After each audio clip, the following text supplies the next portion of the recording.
Bienvenidos a un nuevo análisis a fondo. Hoy tenemos sobre la mesa un documento verdaderamente fascinante y, francamente, bastante revolucionario si se lee con atención. Hola, sí. Estoy muy emocionada de arrancar con esto porque de verdad cambia la perspectiva. Exacto. Se trata de un trabajo académico exhaustivo, específicamente una tesis sobre teología bíblica que lleva por título Estructura interna y verdad teológica.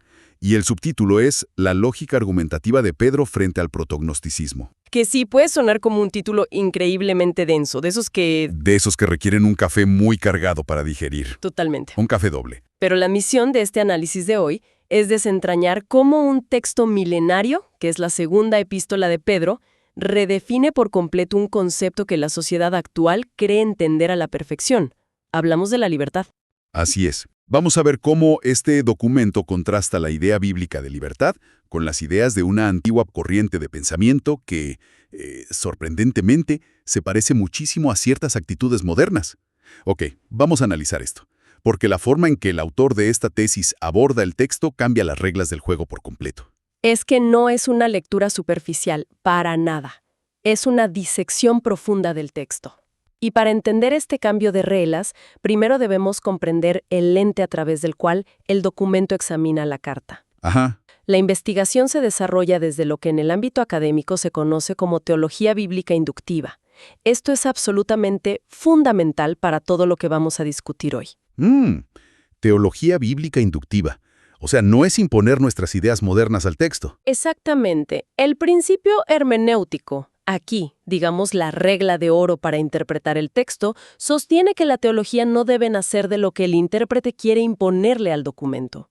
No se trata de tomar un sistema doctrinal externo o una agenda moderna y forzarla dentro de las palabras de la carta. Claro, que es lo que solemos hacer muchas veces sin darnos cuenta. Muy seguido. Sí. Al contrario, este enfoque exige que la teología surja de la estructura y la lógica que el texto ya posee internamente. La tarea es identificar el vocabulario propio de la epístola, observar la progresión casi matemática de sus argumentos y permitir que esa lógica interna determine la comprensión final. Es básicamente dejar que el texto hable por sí mismo, con su propia voz, antes de ir a verificar sus hallazgos con el resto de los escritos canónicos, ¿no? Así es. Así de riguroso es el método de esta tesis. Esa aproximación es vital, y creo que resalta por qué esto es tan relevante para quienes nos escuchan hoy en día. Vivimos en un mundo absolutamente saturado de información, donde es extremadamente fácil confundir el simple conocimiento intelectual con una verdadera transformación. Totalmente. Se asume en nuestra cultura que saber más sobre un tema, acumular datos en la cabeza, automáticamente convierte a alguien en una mejor persona o le otorga una mayor libertad. Y eso es un peligro enorme. Exacto.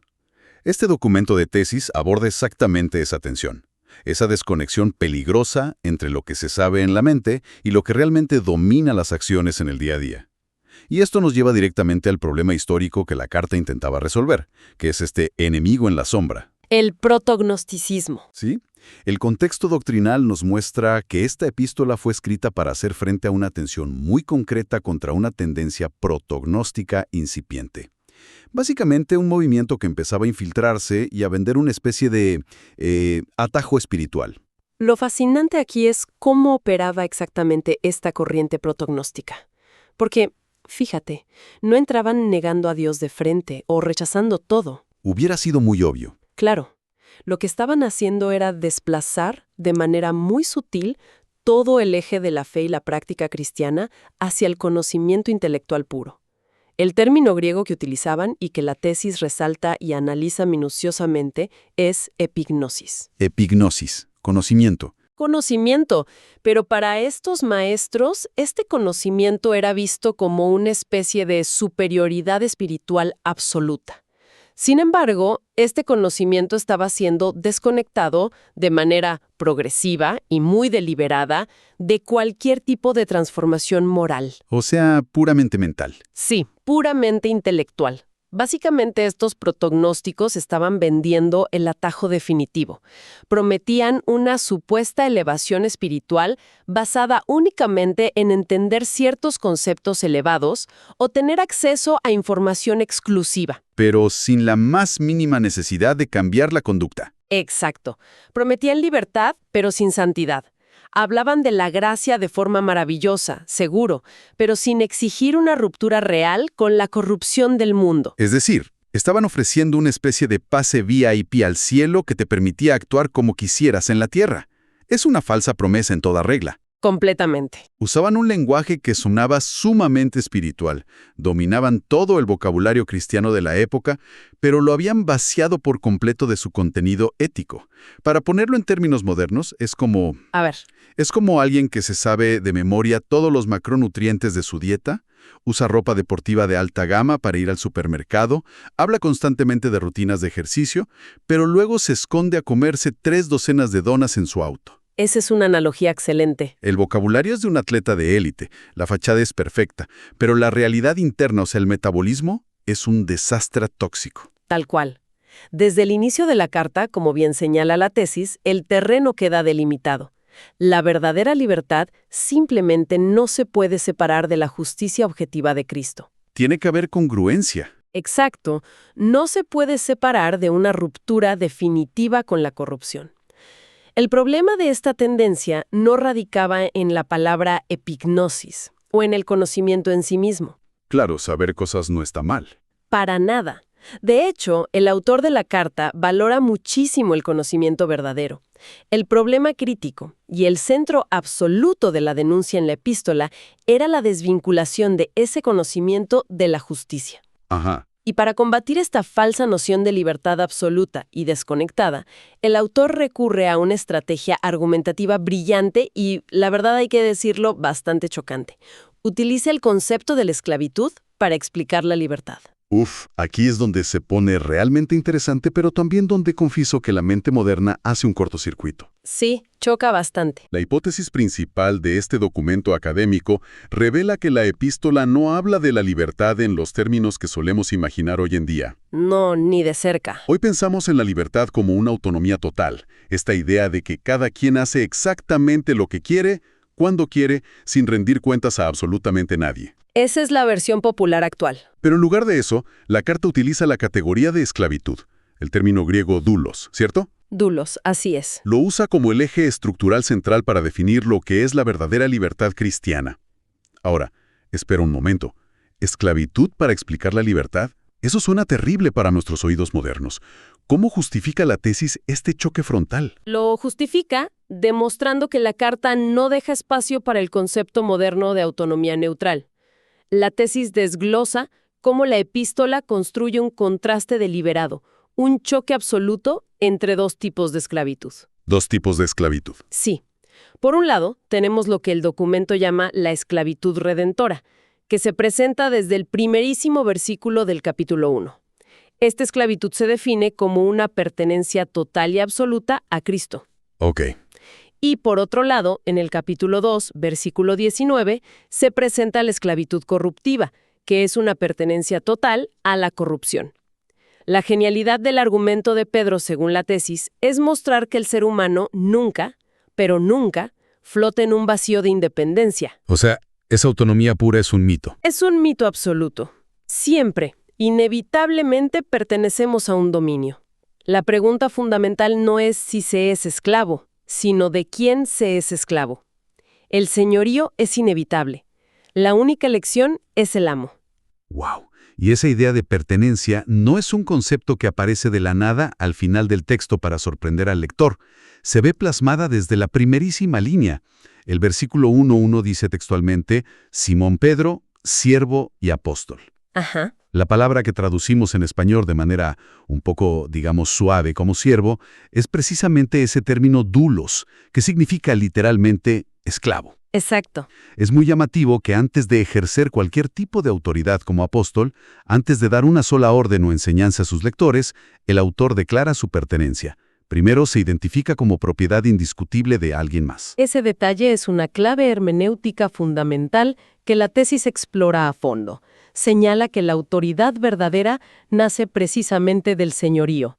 ¡Qué interesante! Sí, el autor no reclama autoridad basándose en su propia autonomía, ni en un estatus superior autogenerado, ni siquiera en un conocimiento místico secreto, que era lo que hacían los protognósticos. que decían, yo sé más que tú, por ende mando yo. Tal cual. Su autoridad radica en el hecho de que ha experimentado un traslado de dominio real. Al someterse por completo a la autoridad de Cristo, al entrar voluntariamente en esa esclavitud redentora, es capacitado y legitimado para ser un apóstol. Entiendo. Es ese sometimiento y esa pertenencia total lo que le otorga el peso moral para hablar y corregir a los falsos maestros. Maestros que afirmaban tener autoridad basada simplemente en su supuesta iluminación intelectual. Y esto nos lleva a la secuencia lógica que plantea la carta. Porque si la verdadera libertad es esta esclavitud redentora de la que estamos hablando, la pregunta evidente que nos haríamos todos es, bueno, ¿cómo se ve eso en la práctica? Claro, ¿cómo se materializa? La tesis explica con gran detalle la progresión en los versículos del 3 al 11 del primer capítulo. Y lo que queda claro es que no es un salto mágico, no es simplemente repetir un mantra y ya está. Hay una participación real que tiene que ocurrir para contrarrestar el escape ilusorio que ofrecían los falsos maestros. Exactamente. La progresión lógica trazada en el documento es fascinante y es el antídoto contra el engaño protognóstico. Comienza estableciendo que el poder divino concede todo lo necesario para la vida y la piedad. O sea, no es algo que uno se invente o logre por su cuenta. No, no es un esfuerzo puramente humano. A partir de esa gracia, el creyente llega a ser, y cito, participante de la naturaleza divina. Y es esta participación, esta conexión vital y transformadora, la que permite el siguiente paso crucial. ¿Qué sería el escapar de la corrupción? Escapar, romper activamente con la corrupción que hay en el mundo a causa de los malos deseos. La secuencia es innegable. Primero hay participación en una nueva naturaleza, luego hay una ruptura ética con la corrupción y finalmente hay un crecimiento constante en virtud. Y entonces, ¿dónde entra el conocimiento en todo esto? Ahí está el detalle. El conocimiento verdadero, la famosa epignosis, sí aparece en esta secuencia, pero noten dónde está. Está firmemente subordinado a la justicia de Cristo y a la transformación moral. Entiendo. O sea, el conocimiento no es el protagonista aislado. Para nada. El conocimiento es el resultado orgánico y el acompañante de esta nueva naturaleza. Jamás un sustituto de la santidad. Es una cadena inquebrantable de causa y efecto. Pero el contraste con los falsos maestros se vuelve verdaderamente brutal cuando llegamos a la advertencia del capítulo 2, versículo 19. La frase es demoledora y resume toda la tesis. Aquello por lo cual uno es vencido, a eso queda esclavizado. Es fuertísimo. Es un principio estructural de dominio absoluto. Los falsos maestros prometían libertad a sus seguidores a todo pulmón, usaban la retórica de la liberación más atractiva del mercado, pero ellos mismos, en la práctica, eran esclavos de corrupción. Y aquí llegamos al núcleo filosófico del problema. Si analizamos esto a profundidad, nos damos cuenta de que el problema central de estos falsos maestros no era simplemente un error de cálculo teológico. No era equivocarse en un dato. No era un detalle doctrinario que pudiera corregirse fácilmente debatiendo en una pizarra. Era un problema de lo que en filosofía se llama dominio ontológico. Un término denso. A ver, ¿cómo traducimos ese dominio ontológico para que se entienda el peso real de lo que la carta está denunciando? En palabras sencillas, su misma naturaleza, la esencia de lo que eran en lo más profundo, había sido secuestrada.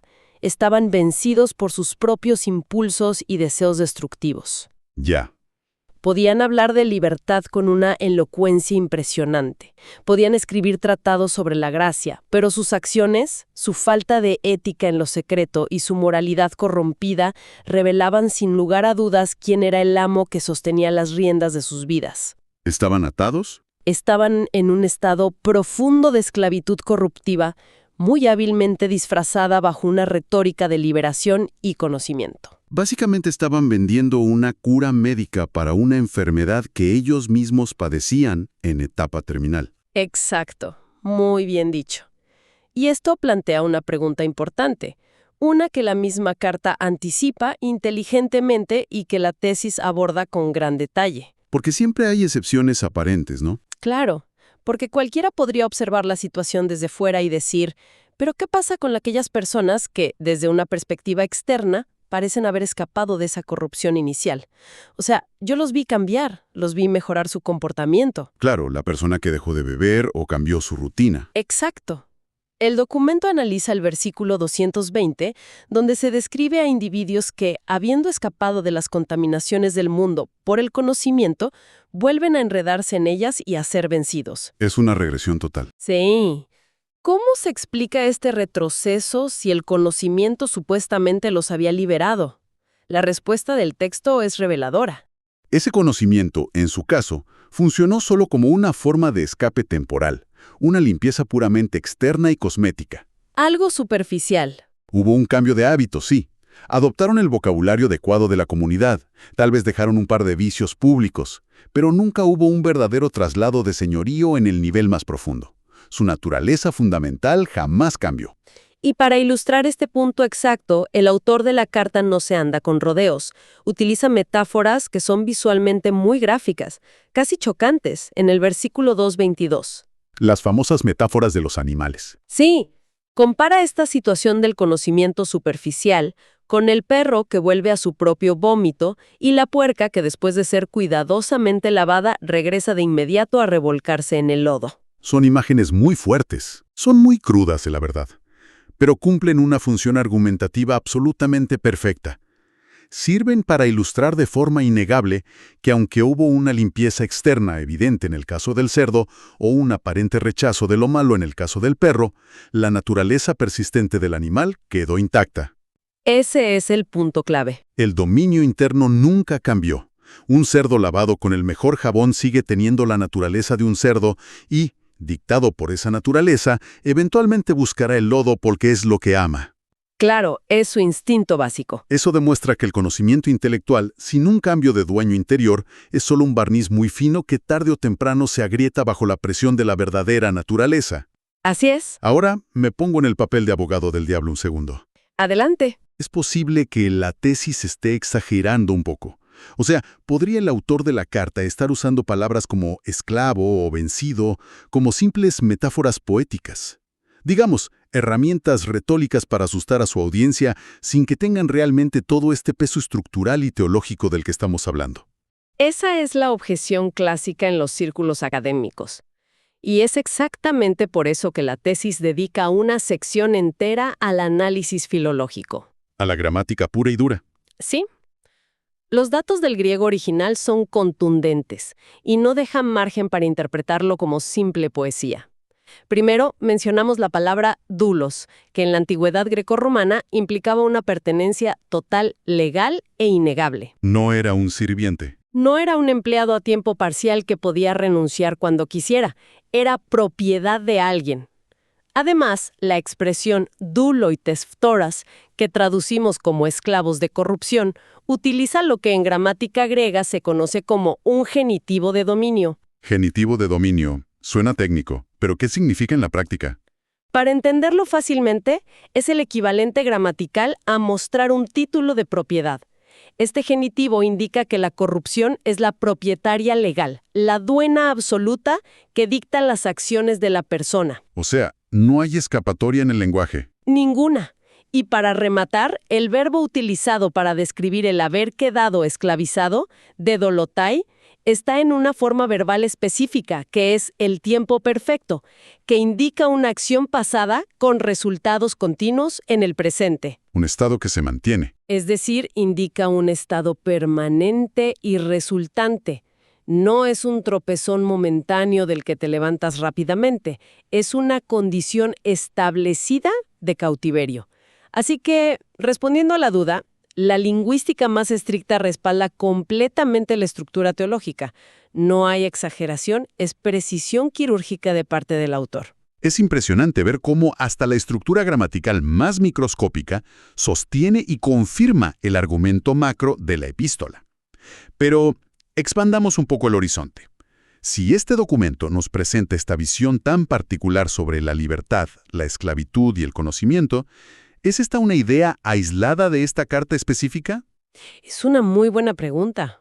Porque, digo, si es solo un autor luchando contra un grupo local en una época determinada, tal vez no tenga tanto peso teológico a nivel general. Bueno, si conectamos esto con el panorama general de la Biblia, vemos que la interpretación propuesta por la tesis está muy, muy lejos de ser un caso aislado. Ajá.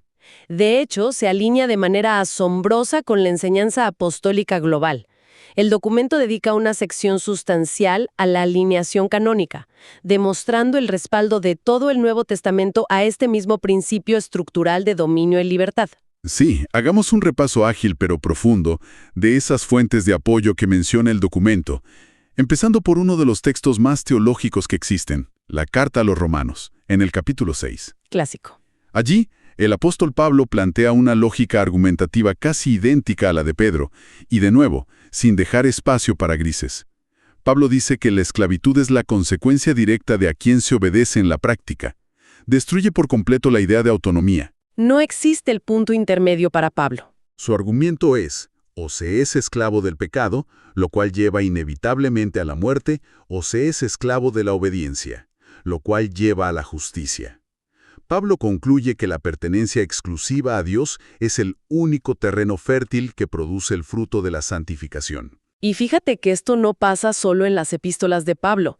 Si miramos los evangelios, específicamente en Juan capítulo 8, vemos al propio Jesús desmontando en tiempo real esta misma falsa autonomía. Y esto fue mucho antes de que los protognósticos la empaquetaran como una filosofía estructurada. El debate con los fariseos. Exacto. El escenario es revelador. Los interlocutores de Jesús afirmaban ser completamente libres basándose en su linaje genético y en su conocimiento privilegiado de la ley. Se ofendieron muchísimo ante la idea de necesitar liberación. Decían, nosotros nunca hemos sido esclavos de nadie. Sí, se sintieron insultados. Una máxima inquebrantable. Todo aquel que hace pecado, esclavo es del pecado. Destroza la ilusión en un segundo. La destroza. La verdadera libertad no viene de un estatus intelectual, ni de saber las respuestas teológicas correctas, sino única y exclusivamente de la relación de pertenencia con el Hijo. Como dice el texto de Juan, solo si el Hijo liberta, se es verdaderamente libre. Ese respaldo es transversal. También lo vemos en Gálatas 5 y en la primera epístola de Pedro, capítulo 2. Ambos textos abordan la maravillosa libertad en Cristo, pero es fascinante cómo ambos autores pisan el freno inmediatamente después de mencionarla. Tienen que hacer la aclaración. Bajo la excusa de que ya fuimos perdonados. Porque ese era el peligro constante. Al contrario, definen que la libertad se otorga con un propósito específico, para poder servir en amor. Es una libertad empoderada para hacer el bien bajo el señorío amoroso de Dios, no una libertad anárquica para hacer cualquier cosa que se nos ocurra. Y finalmente, para cerrar el círculo de este peligro protognóstico, la tesis menciona un texto muy breve pero vital. La segunda epístola de Juan, versículo 7. A ver, ¿qué dice ahí? Este texto lanza una advertencia sumamente severa contra aquellos que niegan la encarnación física de Cristo. Y uno se pregunta, ¿por qué es importante esto en nuestro tema de hoy? Sí, ¿qué tiene que ver la encarnación con la libertad moral? Bueno, porque esta negación de lo físico es la raíz misma del engaño gnóstico. Al negar que lo divino pudiera unirse verdaderamente a lo material, a la carne humana, estos falsos maestros separaban tajantemente lo espiritual de lo físico. Dividían la realidad en dos. Exactamente. Creían que el cuerpo material era inherentemente malo o, en el mejor de los casos, irrelevante, y que solo importaba el intelecto iluminado y el espíritu.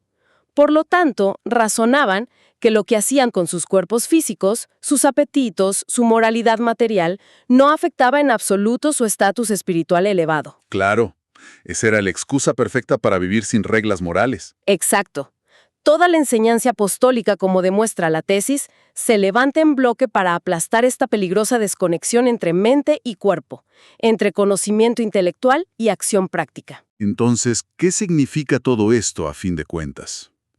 Al destilar la gran conclusión de todo este monumental trabajo académico, nos encontramos con una redefinición radical de la realidad humana. Una redefinición que golpea fuerte hoy. Sí. La tesis demuestre de manera contundente y con rigor textual que la verdadera libertad cristiana, tal como la presenta la estructura interna y la gramática de la epístola, no significa autonomía.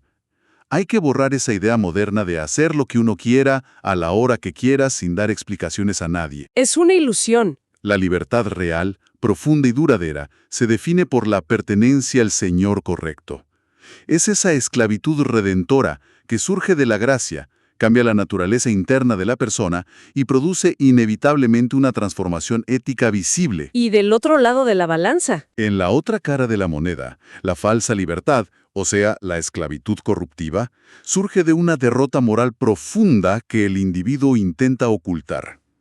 Se disfraza hábilmente con palabras rimbombantes de liberación, pero al final del camino conduce de cabeza a la destrucción. Esa es, sin duda, la distinción fundamental. Y creo que la lección más perdurable y urgente de este análisis para la cultura de hoy es que el conocimiento intelectual, por más elevado, sofisticado, académico o espiritual que parezca, si está desprovisto de un cambio moral genuino y de un traslado real de señorío, es simple y llanamente una ilusión de escape. Una ilusión. El conocimiento puede estar muy presente. Un individuo puede conocer todas las doctrinas, dominar los términos técnicos, dar conferencias al respecto, pero esos datos en el cerebro no definen la realidad ontológica de la persona. Su naturaleza real. Si el dominio interno sigue perteneciendo a la corrupción y a los apetitos egoístas, el individuo sigue siendo un esclavo encadenado, sin importar con cuánta elocuencia se proclame a sí mismo libre y soberano. Es un análisis a fondo que realmente sacude y confronta muchas de nuestras nociones preconcebidas sobre lo que significa ser libre. Y para despedir este espacio de hoy, me gustaría dejar sobre la mesa un pensamiento provocador que surge inevitablemente al procesar todo este estudio sobre la separación antigua entre la mente iluminada y el cuerpo físico corrupto. A ver, te escuchamos. Si la verdadera libertad requiere una transformación moral que está indisolublemente anclada a nuestra realidad física y a cómo actuamos en ella con nuestros cuerpos, cabe preguntarse, ¿qué pasará con las grandes promesas tecnológicas actuales? Interesante conexión. Pienso en movimientos como el transhumanismo, impulsado desde lugares como Silicon Valley, que busca literalmente subir nuestra conciencia y nuestro conocimiento a la nube, todo esto con la intención explícita de desechar el cuerpo físico, visto como un obstáculo para nuestra evolución y nuestra verdadera libertad. ¡Wow! ¿Es esa separación digital de mente y cuerpo la máxima libertad de la especie humana? ¿O es en el fondo simplemente la misma ilusión protognóstica antigua, el mismo desprecio por lo material, pero llevado a su máxima y más aterradora expresión tecnológica? Es algo muy profundo para llevarse y reflexionar mientras observamos hacia dónde avanza el mundo moderno. Para pensarlo seriamente. Definitivamente. Gracias por acompañarnos en este recorrido analítico y sumergirse con nosotros en las profundidades de este texto. Hasta el próximo análisis a fondo.